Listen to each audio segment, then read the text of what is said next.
Praise the Lord. இன்னைக்கான தியானத்துக்காக நம்ம எடுத்துக்கொள்ளக்கூடிய அதிகாரம் என்ன அப்படின்னு பார்த்தீங்கன்னா, 2 நாளாகமம் 13வது அதிகாரத்திலேருந்து சில காரியங்களை நம்ம பார்க்கலாம். அதாவது அபியா அப்படிங்கிற ஒரு யூதா ராஜாவுக்கு விரோதமாக இஸ்ரவேலின் ராஜாவாகிய யெரொபெயாம் போர் தொடுத்து வராரு. எப்படி அந்த யெரொபெயாம் யூதாவுக்கு விரோதமாக போர் தொடுத்து வராங்க அப்படின்னா, அவங்க கர்த்தரை விட்டு விலகி போய் அநேக விதமான வித்தியாசமான தெய்வங்கள், அதாவது கன்றுக்குட்டிகள், பொன் கன்றுக்குட்டிகள் போன்ற விக்கிரகங்களை அவங்க என்ன செய்றாங்கன்னா கூட்டி கொண்டு இந்த போருக்கு வர்றாங்க. ஆனா இங்க அபியா ராஜாவை பார்த்தீங்கன்னா, யூதாவின் ராஜா, அவர் கர்த்தரை நம்புகிறவராய் இருக்கிறார். இந்த இடத்துல 2 ஆர்மிகளும் இந்த பக்கமும் அந்த பக்கமும் நிற்கிறாங்க. அப்போ அந்த அபியா யெரொபெயாமை பார்த்து சொல்றாரு, நீ உன்னுடைய விக்கிரகங்களை கொண்டு இந்த போருக்கு வந்திருக்கிற, ஆனா நாங்கள் அப்படி அல்ல.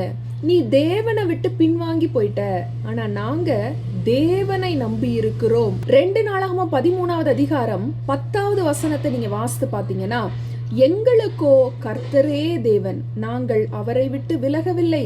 கர்த்தருக்கு ஊழியம் செய்கிற ஆசாரியர்கள் ஆரோனின் குமாரனும் பணிவிடை செய்கிறவர்கள் லேவியருமாமே. அடுத்த வசனத்துல கீழ்ப்பகுதியை நீங்க பார்த்தீங்கன்னா, நாங்கள் எங்கள் தேவனாகிய கர்த்தரின் காவலை காக்கிறோம், நீங்களோ அவரை விட்டு விலகினீர்கள். இதோ தேவன் எங்கள் சேனாதிபதியாய் எங்களோட கூட இருக்கிறார். உங்களுக்கு விரோதமாய் பூரிகைகளை பெருந்தொனியாய் முழங்குகிற ஆசாரியர்களும் இருக்கிறார்கள். இஸ்ரவேல் புத்திரரே, உங்கள் பிதாக்களின் தேவனாகிய கர்த்தருக்கு விரோதமாக யுத்தம் செய்யாதேயுங்கள், செய்தால் உங்களுக்கு சித்திக்காது என்றான். அதாவது இங்க அபியா யெரொபெயாமை பார்த்து சொல்றாரு, நீங்க கர்த்தரை விட்டு விலகி போயிட்டீங்க, ஆனா நாங்க கர்த்தரை தேடுகிறவர்களாய் இருக்கிறோம். எங்கள் யுத்தத்தை செய்கிறவர் கர்த்தராய் இருக்கிறார், நாங்கள் அவரை நம்பி இருக்கிறோம். நீங்க எங்களுக்கு விரோதமா யுத்தம் செய்யல, கர்த்தருக்கு விரோதமா யுத்தம் செய்ய வந்திருக்கிறீங்க, அதனால திரும்பி போயிடுங்க அப்படின்னு அபியா சொல்லுகிறார். இப்படி அபியா பேசி கொண்டிருக்கும் போதே அந்த யெரொபெயாம் அங்க ஒரு தந்திரமான காரியத்தை செய்கிறத நம்ம பார்க்கிறோம். வாசிக்கலாமா? 13வது வசனம். யெரொபெயாம் அவர்களுக்கு பின்னாக வரத்தக்கதாக ஒரு பதிவிடையை சுற்றி போக பண்ணினான். அப்படியே அவர்கள் யூதாவுக்கு முன் இருந்தார்கள். அந்த பதிவிடை அவர்களுக்கு பின் இருந்தது. யூதா ஜனங்கள் திரும்பி பார்க்கிற போது முன்னும் பின்னும் யுத்தம் நடக்கிறதை கண்டு கர்த்தரை நோக்கி கூப்பிட்டார்கள். ஆசாரியர்கள் பூரிக்கைகளை முழங்கினார்கள். இங்க இவ்வளோ அபியா பேசிக்கிட்டு இருக்கும்போது அந்த யெரொபெயாம் ரொம்ப தந்திரமான ஒரு காரியத்தை செய்கிறதை நம்ம பார்க்கிறோம். முன்னாகவும் பின்னாகவும் பதிவிடைக்காரர்களை வைத்து பின்புறத்திலிருந்து அவர்களை தாக்க முற்படுகிறார்கள். அந்த நேரத்துல யூதா ஜனங்கள் திரும்பி பார்க்கும்போது பின்னால அவங்களுக்கு யுத்தம் வருகிறது, முன்னாடியும் யுத்தம் நடக்கிறது. முன்னும் பின்னும் யுத்தம் நடக்கிறத பார்த்த உடனே அவங்க பயப்படல. இம்மிடியேட்டா அவங்க என்ன செய்றாங்கன்னா, கர்த்தரை நோக்கி கூப்பிடுகிறாங்க. அந்த இடத்துல கர்த்தரை நோக்கி கூப்பிட்ட உடனே என்ன நடந்துச்சு தெரியுமா? 15வது வசனம். யூதா மனுஷர் ஆர்ப்பரிக்கிற போது தேவன் யெரொபெயாமையும் இஸ்ரவேல் அனைத்தையும் அபியாவுக்கும் யூதாவுக்கு முன்பாக முறியடித்தார். இஸ்ரவேல் புத்திரர் யூதாவுக்கு முன்பாக முறிந்தோடினார்கள். தேவன் அவர்களை இவர்கள் கையில் ஒப்பு கொடுத்தார். அந்த யூதா ஜனங்கள் முன்னும் பின்னும் யுத்தம் நடக்கிறத கண்டு கர்த்தரை நோக்கி அபயமிடுகிறாங்க. அங்குள்ள ஆசாரியர்கள் பூரிக்கைகளை முழங்குகிறாங்க அப்படின்னு பார்க்கிறோம். அந்த நேரத்துல கர்த்தர் யுத்தம் செய்ய ஆரம்பிக்கிறார். யுத்தத்தை கர்த்தரே செய்கிறார். அங்க யெரொபெயாமும் அவனுடைய படையும் முறிந்தோடுகிறதை நம்ம பார்க்கலாம். இன்னைக்கு கூட உங்க வாழ்க்கையில முன்னும் பின்னும் எந்த பக்கம் திரும்பன்னு தெரியல, எல்லா பக்கமும் நெருக்கமா இருக்கு. இந்த பக்கமும் போக முடியல, அந்த பக்கம் போக, எல்லா பக்கமும் மூடி இருக்குது, வழிவாசலே கிடைக்கல, மாண்டு நொறுங்கி போயிருவோமோன்னு பயமா இருக்கு, எதிர்காலத்தை குறித்த பயமா இருக்கு, எல்லாம் என்னை நெருக்குறாங்க அப்படின்னு ஒருவேளை நீங்க இன்னைக்கு 4 பக்கமும் சூழப்பட்டிருக்கலாம். சத்ரு உங்களை முடக்கும்படியா எல்லா பக்கங்களிலும் இருந்து உங்களுக்கு விரோதமா எழும்பலாம். நீங்க பண்ண வேண்டிய ஒரு காரியம் என்ன தெரியுமா? பயப்படாதீங்க, கர்த்தரை நோக்கி கூப்பிடுங்க. கர்த்தர் யுத்தத்தில் வல்லவர். நம்ம கர்த்தர் சேனைகளின் கர்த்தர். இங்க வசனம் சொல்லுது, தேவன் எங்கள் சேனாதிபதியா எங்களோட கூட இருக்கிறார்.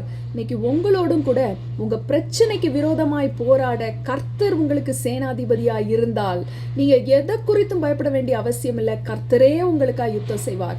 உங்கள் யுத்தங்கள் ஜெயமாய் முடியும். ஒரு நாளும் முன்னும் பின்னும் நெருங்கி வருகிறத பார்த்து நீங்க பயப்பட வேண்டிய அவசியம் இல்லை. முடிவு ஜெயமா இருக்கும். உங்க முடிவு அற்புதமா இருக்கும், ஆச்சரியமா இருக்கும். உங்களுக்கே புரியாது என்ன நடந்துச்சுன்னு, ஆனா விடுதலை வந்து கொண்டே இருக்கும். ஒவ்வொரு நெருக்கம் வரும்போதும் கர்த்தர் உங்களுக்காக யுத்தம் செய்த அந்த பாதைகளை உங்களுக்காக வழி விலக்கி கொண்டு வந்து கொண்டே இருப்பார். நீங்க தொடர்ந்து முன்னேறி கொண்டே இருக்கலாம். எதை பத்தியும் பயப்படாதீங்க. இங்க நீங்க செய்ய வேண்டியது என்ன தெரியுமா? கர்த்தரை நோக்கி கூப்பிட வேண்டும். ஆசாரியர்கள் பூரிக்கைகளை முழங்கினார்களாம். அப்படின்னா துதித்தார்கள். துதித்து பாடுங்க, உங்க இக்கட்டுகள்ல துதித்து பாடுங்க. பவுலும் சீலாவும் சிறைச்சாலையில எல்லா கை கால்கள் கட்டப்பட்டிருக்கும் போது கர்த்தரை நோக்கி துதித்தாங்க. ஆனா என்ன நடந்தது? சங்கிலிகள் அறுபட்டது, சிறைச்சாலை கதவுகள் திறந்தது. துதி சாத்தானின் அஸ்திபாரங்களை அசைக்க பண்ணுங்கிறது உங்களுக்கு தெரியுமா? நீங்க துதிக்க துதிக்க துதிக்க துதிக்க உங்க கட்டுகள் எல்லாம் மாறும். தினந்தோறும் நான் ஒரு 5 பாட்டு படிக்கிறதுக்காக கர்த்தருக்கு ஒப்பு கொடுத்துருக்கிறேன், இல்ல ஒரு 10 பாட்டு படிக்கிறதுக்காக கர்த்தருக்கு ஒப்பு கொடுக்குறேன் அப்படின்னு சொல்லி ஒப்பு கொடுத்து தினந்தோறும் கர்த்தரை துதித்து பாடுங்க. சாத்தானின் தலையை நீங்களே உடைக்கலாம். கர்த்தர் உங்களுக்காக யுத்தம் பண்ணுவார். உங்கள் வாழ்க்கை ஜெயமாய் முடியும். நம்ம ஜெபிக்கலாமா? அன்பின் பரலோக பிதாவே, இந்த நாளிலும் நாலா பக்கமும் முன்னும் பின்னும் நெருக்கப்படுகிறோம். என்ன செய்வதென்று தெரியல, ஏதோ வாழ்ந்து கொண்டிருக்கிறோம், வாழவா சாகவான்னு தெரியலன்னு சொல்லி ஒரு யுத்தத்தின் மத்தியிலே போராடுகிற உங்க ஜனங்க ஒரு வேளை இந்த வீடியோவை பார்த்து கொண்டிருக்கலாம். இன்று அவர்களுக்கு கர்த்தர் கொடுத்த வாக்குத்தத்தத்தின் நிமித்தம் கர்த்தாவே நீர் அவர்களுக்காக யுத்தம் செய்யும்படியா ஜெபிக்கிறேன். எல்லா கட்டுகளிலிருந்தும் போராட்டங்களிலிருந்தும் முற்றுகைகளிலிருந்தும் உங்கள் பிள்ளைகளை நீங்க விடுதலையாக்குகிறதற்காக உமக்கு நன்றி. கர்த்தாவே, நீர் ஜெயம் கொடுக்கிற தேவன், எங்கள் சேனாதிபதியா எங்களோடு கூட இருக்கிறீர். நீர் யுத்தத்தில் வல்லமையுள்ள கர்த்தர் என்பதை நாங்கள் அறிந்திருக்கிறோம் தகப்பனே. இந்த நேரத்திலும் நாங்கள் உம்மை நோக்கி கூப்பிடுகிறோம். இந்த பிள்ளைகள் எங்களுக்கு உதவி செய்ய யாரும் இல்லையே, அப்பா எங்களுக்கு உதவி செய்யும் என்று உம்மை நோக்கி கூப்பிடுகிறார்களே. இன்றைக்கு இறங்கி ஒரு அற்புதத்தையும் அடையாளத்தையும் அவருடைய வாழ்க்கையில செய்து விடுதலை கொடுக்கும்படியாய் நான் ஜெபிக்கிறேன். கர்த்தர் பெரிய காரியங்களை செய்ய ஆசீர்வதிங்க. இயேசுவின் மூலம் ஜெபிக்கிறேன் ஜீவனுள்ள நல்ல பிதாவே, ஆமேன். பிரியமானவர்களே, உங்களுக்காக கர்த்தர் யுத்தம் செய்வார். யுத்தம் செய்து கொண்டிருக்கிறார். வெற்றி உங்களுடையது. கர்த்தர் உங்களை ஆசீர்வதித்து உயர்த்துவாராக. ஆமேன்.